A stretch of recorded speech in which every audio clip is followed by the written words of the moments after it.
Sir నమస్తే. శ్రీమాత్రే నమః. సార్ కల్కి సినిమా చూసారా? చూశానండి, ఫస్ట్ డేనే చూశాను. కల్కి సినిమా గురించి వస్తే మనం మహాభారతంలో లేని కొన్ని పాయింట్స్ని యాడ్ చేశారని, కొన్ని పాత్రలను తప్పుగా చూపించారని రకరకాలుగా వస్తున్నాయి వార్తలు. అసలు ముందుగా దీనిలో నెగిటివ్స్ అంటే మీకు ఏమనిపించింది? పాజిటివ్స్ నెగిటివ్స్ రెండు చెప్పాలండి దేని గురించి మాట్లాడుకున్నా కూడా. First of all point number 1 positive చెప్పి దాని తర్వాత మనం అందులో ఉండేటువంటి తప్పిదాల గురించి మాట్లాడుకున్నాం.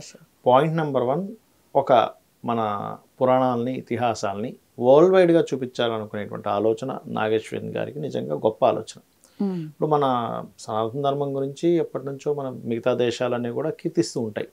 వాళ్ళ ట్రెడిషనల్స్ చాలా డిఫరెంట్గా ఉంటాయి. చావు తర్వాత ఏం జరుగుతుందని చెప్పినటువంటి ఇది ఓన్లీ మన సనాతన ధర్మంలోనే ఉంది. దేవతల గురించి కానీ, అసలు ఆత్మ ఉందని కానీ, ఇవన్నీ కూడా మన సనాతన ధర్మం నుంచి వచ్చినవి. ఇవన్నీ కూడా ఆత్మ, పరమాత్మ, ఇవన్నీ. ధర్మం అనే పదం అక్కడ ఉండదు, అసలు మన దగ్గరే ఉంటుంది ఆ ధర్మం అనేటువంటి పదం. అలాంటి సనాతన ధర్మం గురించి ఒక రకంగా చెప్పాలంటే ప్రపంచ దేశాలన్నిటికీ మరోసారి చూపించినట్టు ఈ మూవీ ద్వారా. సో అలా తీసినందుకు నిజంగా హర్షించదగ్గ విషయం. నాగేశ్వరన్ థాట్ అనేటువంటిది ఈజ్ వెరీ గుడ్ చెప్పాలంటే. మరి ఎప్పుడు కూడా పురాణాల జోలికి వెళ్ళినప్పుడు రామాయణం కావచ్చు, మహాభారతం కావచ్చు, అవి నార్మల్ పురాణాలు అన్నట్టు కాదు, ఇతిహాసములు అంటారు వాటిని. ఇతిహాసము అంటే దాని అర్థం ఏమిటంటే ఇది ఇలాగే జరిగింది, యాజ్ ఇట్ ఈజ్ ఇలాగే జరిగింది, ఇందులో ఎటువంటి కల్పితం లేదని అర్థం. ఇతిహాసము అంటారు వాటిని, రామాయణాన్ని, మహాభారతాన్ని. అందుకని వాటిని మనం ఎక్కడా కూడా, లాస్ట్ టైం కూడా మనకి ఆదిపురుష్ మూవీని అట్లాగే పిచ్చి పిచ్చిగా చేసేసారు. అసలు రాముడు ముందు సీతను ఎత్తుకుపోవడం ఏంటండి? రాముడు ముందు సీతను ఎత్తుకుపోతుంది రావడంతా అలా చూసి చిన్నపిల్లడు ఆయన ఓ బాణం వేస్తే ఆయన పట్టేసుకుంటాడు. అసలు అట్లా జరగలేదు కదా. రాముడు ముందే పట్టుకుపోతుంటాడు సీతాదేవిని. ఎంత పెద్ద కామెడీ అసలు అది. అలాగే ఇందులో కొన్ని తప్పిదాలు మాత్రం ఖచ్చితంగా జరిగాయి. వాటిని మనం ఖండించవలసినటువంటి విషయం ఉంది. ఎందుకంటే పార్ట్ 2 ఇంకా పార్ట్ 2 ఉంది కాబట్టి. అయితే ఒకటి కొంచెం జాగ్రత్త పడతారు. అంటే ఏమి లేదు, ఇప్పుడు ఒకటమ్మా, మనకున్నటువంటి పురాణాలు మనకు ఉండేటువంటివి తీసుకుంటే 1,00,000 సినిమాలు తీసినా తక్కువే. అన్ని సినిమాలు వస్తాయి మనకి, ఎన్నున్నాయి మనకు అసలు. అది కూడా ఏంటి ఎంతో ఇంట్రెస్టింగ్గా ఉంటుంది స్టోరీ, అందులో ఉండే పాత్రలు కానీ అవన్నీ కూడా. ఇక్కడ జరిగినటువంటి మెయిన్ బ్లండర్ మిస్టేక్స్ కొన్ని ఉన్నాయి. ఏమిటి ఆ బ్లండర్ మిస్టేక్స్ అంటే, ఒకటి, ఎక్కడా కూడా ఈ యొక్క కలిపురుషుడు ఎక్కడా కూడా బయట ఏదో ఫార్ములా రూపంలో పుట్టినట్టుగా లేదు. మేబీ కలిపురుషుడు అన్న, సారీ కల్కి కట్టండి మళ్ళీ. కల్కి ఎక్కడా కూడా మనకి, ఒకవేళ ఈ మూవీలో దీపికా పడుకోని పొట్టలో మోస్తున్నటువంటిది ఏదైతే కల్కి అయినట్లయితే గనక ఎక్కడ ఫార్ములా బేస్లో కల్కి అవతారం వస్తుంది అనేటువంటిది లేదు. చాలా స్పష్టంగా శంబలా నగరంలో ఆ యొక్క దంపతులకి జన్మిస్తాడు అనేటువంటిది మాత్రమే ఉంది. బ్రాహ్మణ కుటుంబంలో జన్మిస్తాడు. ఆ శంబలా నగరం కూడా ఎంతో అద్భుతమైనటువంటి నగరం, కనబడదు, బయటికి కనబడదు. అయితే ఇందులో కూడా ఆ జాగ్రత్త వాడాడు, బయటికి కనబడదు. ఏమిటి ఎక్కడో ఉంది, పోనీ కారు అలాగే పోయి కనిపిస్తుంది అంటాడు. ఆ ప్రభాస్ వెళ్ళినప్పుడు కానీ వీళ్ళు వెళ్ళినప్పుడు కానీ ఇక్కడ ఏం కనిపించట్లేదు అంటే ఏమిటి, అదృశ్యంగా ఉంది అనేటువంటిది మాత్రం అందులోంచి తీసుకున్నాడు పాయింట్ అది. సో అదొక గొప్ప విషయం. అలాగే ఇంకొక పాజిటివ్ కూడా చెప్పాలంటే అందులో, అది ఏమిటంటే మీరు చూడండి, అందులో మీరు కూడా చూసినట్టున్నారు మూవీ. అందులో అప్పుడు ఉండేటువంటి పరిస్థితుల్లో, అంటే ఇంకొక 900 సంవత్సరాల తర్వాత అని చెప్తున్నాడు, ఫ్యూచర్లో. కానీ నిజమైనటువంటి కల్కి పురాణంలో మాత్రం అప్పటికి ఏజ్ ఎంత ఉంటుందట, మనిషి 16 బ్రతుకుతాడు. ఎండింగ్ వచ్చే టైంకి మనిషి యొక్క ఆయుష్ ఓన్లీ 16 ఇయర్సే. 16 ఇయర్స్ బ్రతికితే ఇంకా అబ్బా ఎంత బ్రతికాడరా అనుకుంటారట. అంటే ఇంత ఏజ్లో 80లు 90లు 120లు ఏమి ఉండవు ఇంక అక్కడ.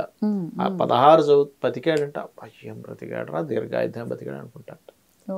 అలాంటి సమయంలో కల్కి అవతారం వస్తుంది. అంటే ఇప్పట్లో కాదు, ఇంకా వీళ్ళు చూపించింది కాదు, ఇంకా చాలా ఉంది టైం.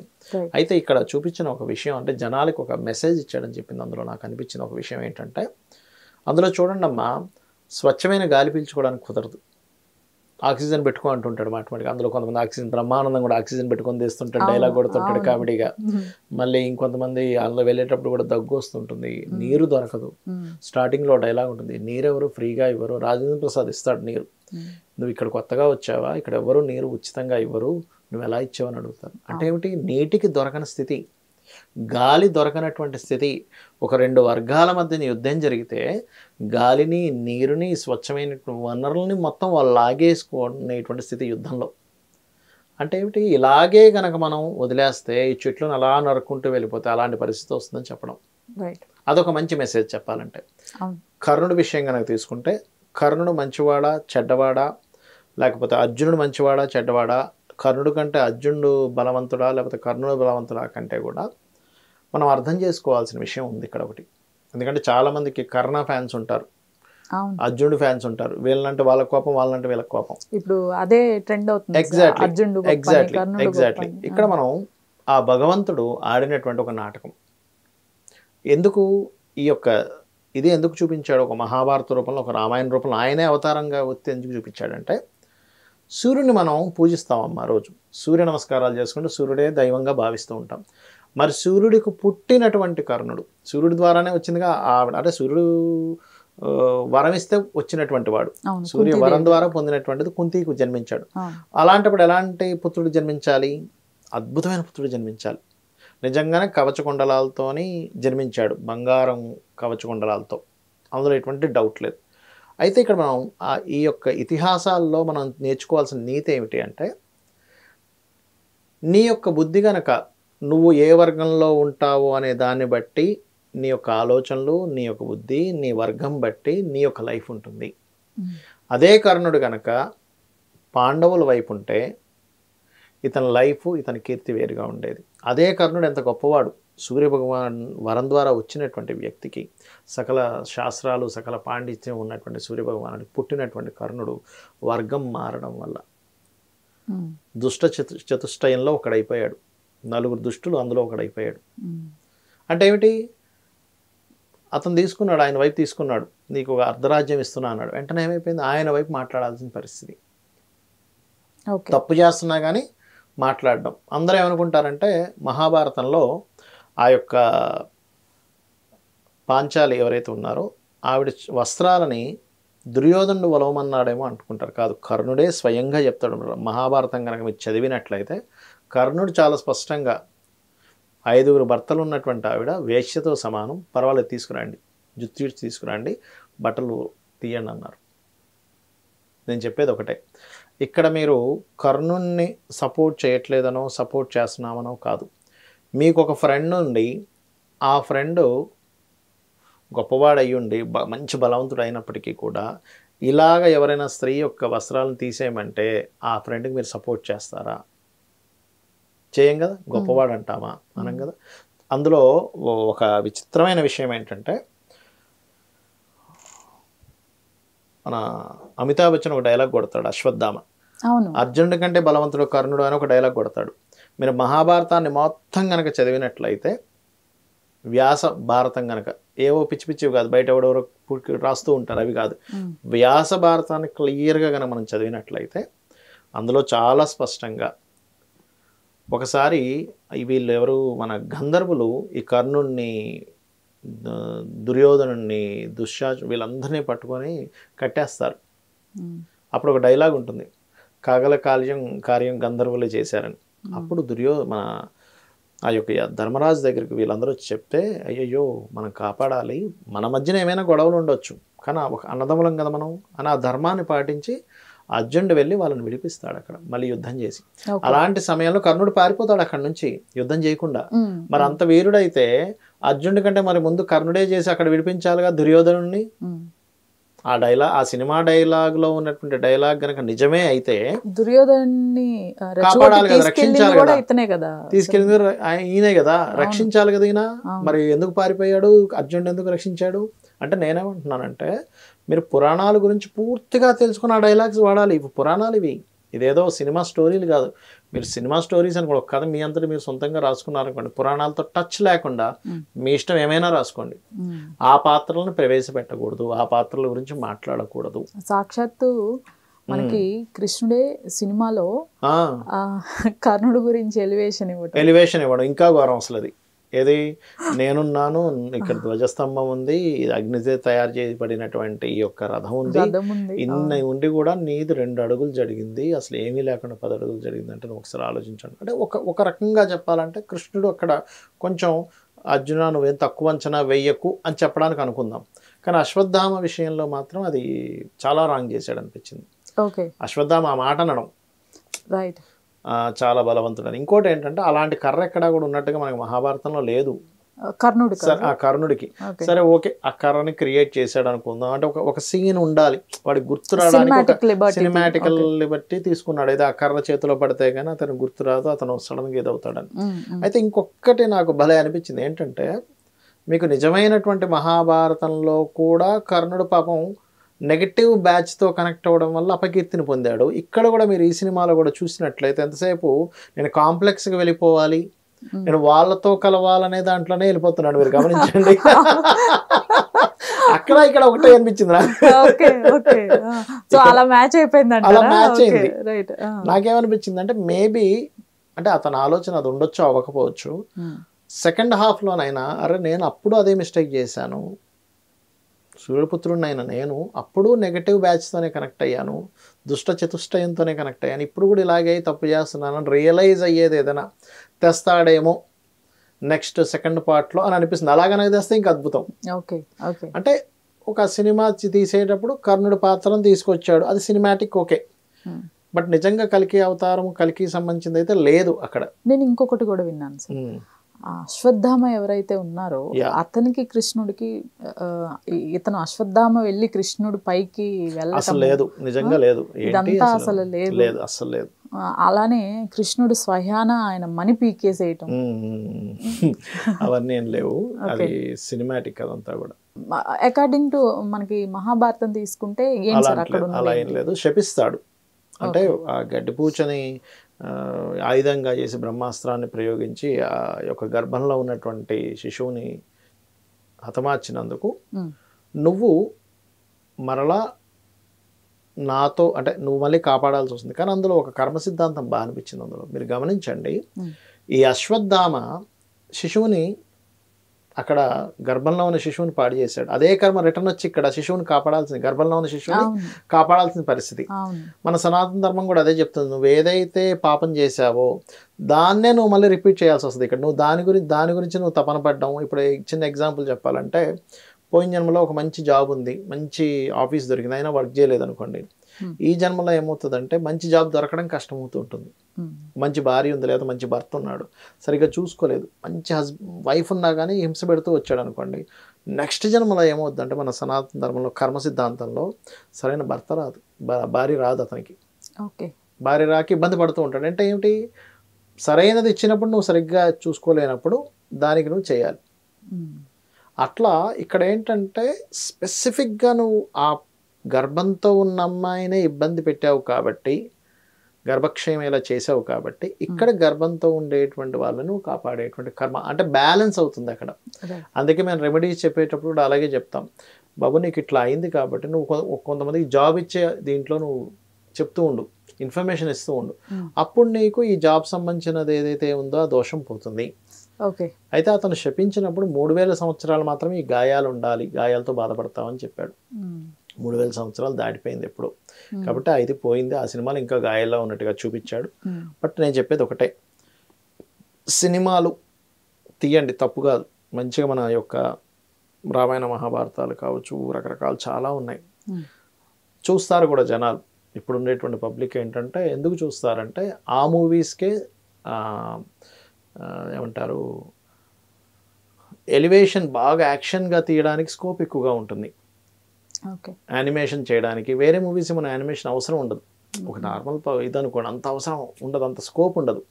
దానికి ఎక్కువ స్కోప్ ఉంటుంది, పెద్ద బడ్జెట్లో తీయడానికి ఎక్కువ ఛాన్స్ ఉంటుంది. ఇప్పుడు మీరు చూడండి, రాజమౌళి గారు కూడా బాహుబలి అనే టాపిక్ తీసుకున్నాడు కాబట్టి మనకి ఆ స్కోప్ పెరిగింది తీయడానికి. సో ఇలాంటి మూవీస్కే మీకు స్కోప్ పెరుగుతుంది, పెద్ద బడ్జెట్ ఇంటర్నేషనల్ వైజ్గా వెళ్ళడానికి, పాన్ ఇండియా మూవీ చేయడానికి కానీ ఇంటర్నేషనల్లో తీసుకెళ్ళడానికి. అలాంటప్పుడు శాస్త్రం గురించి కంప్లీట్గా తెలుసుకోండి. ఒక పండితుడిని బాగా, ఇప్పుడు సామవేదం గారు ఉన్నారు, చాగంటి వారు ఉన్నారు, ఇలాంటి వారిని అయ్యా ఈ సినిమాలో ఈ సీన్ పెట్టబోతున్నాం, ఇది ఎంతవరకు శాస్త్రబద్ధం అని ఒక్కసారి తెలుసుకుంటే ఇదేం పెద్ద కష్టమైన విషయం కాదు. అక్కడ ఆ డైలాగే కొట్టాల్సిన అవసరం లేదు అసలు. అక్కడ కృష్ణుడు కానివ్వండి, అశ్వత్థామ కానివ్వండి, అవసరం లేదు. ఎందుకంటే నువ్వు ఒక అబద్ధాన్ని తయారు చేస్తున్నట్టే కదా. ఇప్పుడు నెక్స్ట్ జనరేషన్స్ ఇదే నిజం అనుకుంటారు కదా. కర్ణుడే మంచివాడేమో, కర్ణుడే బలవంతుడేమో, కర్ణుడిని కావాలని తొక్కేశారేమో. కర్ణుడు ద్రోణాచార్యుడి దగ్గర కూడా నేర్చుకుంటాడు మా వీళ్ళతో పాటు కలిసి. నేర్చుకొని లేదని ఈయన దగ్గర నుంచి మళ్ళీ వెళ్ళిపోతాడు. వెళ్ళిపోయి అక్కడ కూడా ఒక అబద్ధం చెప్తాడు, నేను బ్రాహ్మణుని నన్ను అబద్ధం చెప్తాడు. చెప్పి అతని దగ్గర విద్యలు నేర్చుకున్న తర్వాత ఒకరోజు కూర్చొని ఉండగా ఈయన తొడ మీద గురువు గారు పడుకొని నిద్రిస్తున్నప్పుడు, పరశురాముడు నిద్రిస్తున్నప్పుడు ఒక కందిరీగ రూపంలో ఇంద్రుడు వచ్చి ఆయన కాలుని మొత్తం తొలిమే ఇచ్చేస్తాడు. అప్పుడు ఆ రక్తం స్రవించుకుంటూ ఆయనకి తగిలి నిద్ర లేచి, నువ్వు బ్రాహ్మణుడు కాదు, బ్రాహ్మణుడు చిన్న విషయానికి భయపడతాడు, సో నువ్వెవరు చెప్పంటే అప్పుడు చెప్తాడు. అంటే ఆ శాపం. ఇట్లా అనేకమైనటువంటి, అంటే ఒకటి దానగుణము ఉంది అంటారు, అంతవరకు మనం ఒప్పుకోవచ్చు. ఎందుకంటే మనకు శాస్త్రాల్లో కూడా చెప్పారు. కర్ణ అనేటువంటి నామం కూడా ఎప్పుడు వచ్చింది, ఇంద్రుడికి అతని కవచకుండలాలతో పాటు ఇది కూడా ఇచ్చాడు. అది కూడా ఉత్తనే ఇవ్వలే, మళ్ళీ రిటర్న్ తీసుకున్నాడు ఆయన. ఇది ఒక డౌట్ ఉంది సార్. ఇప్పుడు ఇట్లా దానం చేసిన ప్రతిసారి ప్రతిఫలం ఆశిస్తాడా, లేకపోతే కొన్నిసార్లు ఆశించినట్టుగా చూపిస్తుంది, కొన్నిసార్లు ఆశించినట్టుగా చూపిస్తుంది. అట్లా ఏంటంటే ఒకటి ఇక్కడ ఏంటంటే మనం అప్పుడు ఆ దానం ఎప్పుడో నిలబడదు. ఎప్పుడో జరిగినటువంటి అంశాల గురించి ఇప్పుడు మనం ఎందుకు చర్చించుకుంటున్నాము అంటే, ఈ రకంగా భగవంతుడు ఒక మెసేజ్ ఇచ్చాడు మనకి. అంటే అట్లాగా నువ్వెంత గొప్పవాడివి కావచ్చు, నువ్వెంత గొప్ప వంశం నుంచి పుట్టవచ్చు, సూర్యుడి నుంచి నువ్వు పుట్టవచ్చు, కానీ నువ్వు చేరేటువంటి సంఘం, ఎవరితో అయితే సంఘం చేస్తున్నావో, ఎవరితో అయితే నువ్వు కలుస్తున్నావో, దానివల్ల నీ అపకీర్తి వస్తుంది. ఒక సామెత ఉంటుంది, నీ ఫ్రెండ్స్ ఎవరో చెప్పు నువ్వేంటో చెప్తా అంటారు. అందుకని ఫ్రెండ్స్ని చేసుకునేటప్పుడు చాలా జాగ్రత్తగా ఉండాలి. మరి అంత గొప్ప జన్మనెత్తినటువంటి కర్ణుడికి, సూర్య భగవానుడి యొక్క తేజస్తో వచ్చినటువంటి కర్ణుడికి ఎందుకు అపకీర్తి అంటే సూర్యుడికి తెలియదా? అంటే ఇదంతా ఒక భగవంతుడి యొక్క లీల. ప్రజలకు తెలియాలి, జనాలకి తెలియాలి. ఇలా ఉంటే ఇలా అయిపోతాం, ఇలా ఉంటే ఇలా అవుతాం.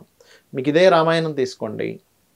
రామాయణంలో విభీషణుడు సీతాదేవిని ఎత్తుకొచ్చేసినందుకు నువ్వు నాకు వద్దని చెప్పి అన్నం వదిలేసి చేశాడు. అటువైపు ఉండుంటే పరిస్థితి ఎలా ఉండేది? వాళ్ళతో పాటు విభీషణుడు కూడా హతమైపోయేవాడు. యుద్ధంలో కంపల్సరీ రావాల్సింది, రాముడితో యుద్ధం చేయాల్సిందే. అతను కూడా అయిపోయాడు. అతను ఎప్పుడైతే ధర్మం వైపు వచ్చాడో, నిలబడ్డాడు, ఆయనకి రాజ్యం వచ్చింది. అంటే ఇక్కడ మనకి పురాణాలు ఏం చెప్తున్నాయంటే ధర్మం ఈజ్ మోస్ట్ ఇంపార్టెంట్. ఎవరు ధర్మం వైపు ఉంటే వాళ్ళు నిలబడతారు, ఎవరు అధర్మం వైపు ఉంటే ఆ యొక్క భగవంతుడు క్షమించకుండా వాళ్ళని భూమి మీద లేకుండా చేస్తాడు అనేటువంటి చెప్పడం కోసం రామాయణంలో ఆ పాత్ర, కర్ణుడికి సంబంధించిన ఈ పాత్ర మనకు చూపించారు. అది మనం అర్థం చేసుకోవాలి. అంతేగాని ఇప్పుడు కొట్టుకుంటూ కూర్చోవడం కదా, కర్ణుడు గొప్పవాడు, అర్జునుడు గొప్పవాడని. అశ్వత్థామ పాత్రను ఎలా తీసుకోవచ్చు మనం అక్కడ మహాభారతంలో కానివ్వండి, లేకపోతే ఇక్కడ ఆల్రెడీ మీరు కంపేర్ చేశారు కర్మ అనేది వచ్చింది. అక్కడ అసలు మహాభారతం ప్రకారం అంటే జనరల్గా ఆయన కోపిష్టి, కొంచెం కోపిష్టి, కొంచెం వాళ్ళ పక్షాన ఉన్నాడు కదా అశ్వత్థామ, వీళ్ళ పక్షమేం కాదు కదా. అంటే ఇక్కడ ఏమైపోతుందంటే అమ్మ, అందులో ఉండేటువంటి భీష్ముడు, ఆయనను మించిన ధర్మం లేదు, ఆయనకు తెలియని ధర్మాలు లేవు, కానీ అటువైపు ఉండిపోవాల్సి వచ్చింది. ఎందుకు అంటే వాళ్ళ ఇది చూసుకుంటూ వచ్చాడు, కొన్ని ప్రామిస్లు ఉంటాయి, కొన్ని కమిట్మెంట్స్, దాని ద్వారా. అట్లా ఏంటంటే అశ్వత్థామ కావచ్చు, గురువులు ద్రోణాచార్యుడు కావచ్చు, అటువైపు ఉండవలసిన పరిస్థితులు కొన్ని ఉన్నాయి. అంటే ఇక్కడ మనకి శాస్త్రాలు ఏం చెప్తున్నాయంటే, అదే ఇప్పుడు మనకి మన యుద్ధరంగంలోకి వెళ్ళినప్పుడు శ్రీకృష్ణ పరమాత్మ అర్జునుడు అడిగినప్పుడు, ముందుకు తీసుకెళ్ళినప్పుడు అదే అర్జునుడు ఏడుస్తాడు కదా స్టార్టింగ్. ఏంటి వీళ్ళందరితో నేను ఫైట్ చేయాలా, వీళ్ళందరినీ నేను చంపేసాను, ఎత్తుడుకుని నేను తినాలా, ఇంతకంటే నేను బిచ్చం ఎత్తుకోవడం బెస్ట్ అన్నప్పుడు నపుంసకుడుగా ఎందుకు మాట్లాడుతున్నావు అంటాడు.